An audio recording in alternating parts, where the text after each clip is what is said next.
J'ai regardé Jurassic Park. Du coup, je voulais être chercheuse de dinosaures initialement. Je suis repartie dans la pâtisserie. J'ai fait 2 ans de pâtisserie.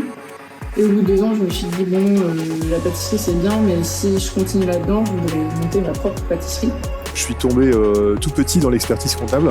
C'était au collège, en fait, j'ai ma prof d'anglais qui s'est retournée un jour dans le couloir, qui m'a regardée et qui m'a dit, mais en fait, Marie, je te verrais bien DRH. Alors c'était une réunion de parents d'élèves, en fait un forum de l'emploi, je pense, dans le cadre du collège.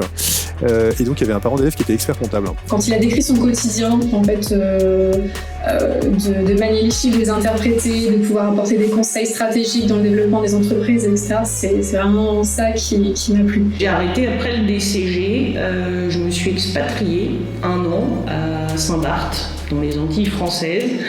J'ai eu la chance en fait d'être avec un professionnel qui m'a pris sous son aile en fait, un expert comptable qui m'a pris sous son aile et qui m'a emmené sur des missions à la fois d'audit et d'expertise comptable. Et c'est vraiment là où j'ai eu des clics. Là, j'ai découvert la comptabilité parce que j'en avais jamais fait avant. Et coup de cœur, entre guillemets, ça m'a vraiment plu. C'était un peu le rêve américain.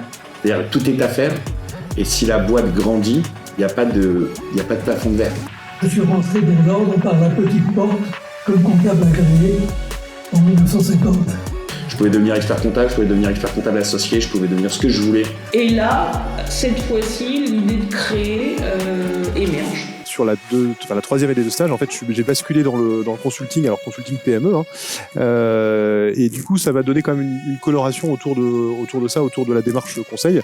L'année dernière, par exemple, j'ai eu un producteur de musique. Je connaissais pas l'univers, et ça permet de découvrir des personnes d'univers totalement différents. Et je pense que c'est ce qui me motive le plus. La RSE et tout ce qui est durabilité, c'est ce qui me tient à cœur, moi, dans mon quotidien déjà. Et donc c'est ce que je voulais mettre en place petit à petit au sein du cabinet. J'ai commencé à faire du management et de l'organisation de travail, de la planification, du conseil client et conseil collaborateur aussi. De développer les compétences comportementales qu'on peut avoir auprès du client sont pour moi une des clés qui peut permettre effectivement de fidéliser nos clients et d'avoir de nouveaux clients par la suite. Moi, les missions de DAF externalisées sur lesquelles j'ai pu intervenir, ça a été par exemple pour une grosse structure associative qui devait financer un bien immobilier d'une certaine importance, parce que on était sur plusieurs millions d'euros. Pendant le stage d'expertise, j'ai développé une spécialisation sur l'accompagnement des investisseurs locatifs, donc plus un accent en gestion patrimoniale. Votre au départ, j'avais 4 clients que je visitais en vélo parce que je n'avais pas de voiture. J'avais des grands registres, ça se faisait à l'époque, donc je les mettais sur le porte-bagages.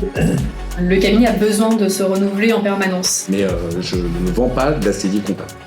Ce que je vends, c'est un accompagnement stratégique de conseil, d'optimisation, de sécurisation. L'essentiel de mon travail, il se passe pas derrière un écran, il se passe en face des chefs d'entreprise. Dans un monde où tout est digitalisé, les gens recherchent de l'humanisation. Et il m'a dit, je vais vous donner un bon conseil. Ce qu'il faut pour être un bon comptable, il faut un encrier, un porte-plume et un grattoir. Tout le reste, c'est du bidon. D'accord. Je n'ai pas suivi ses conseils.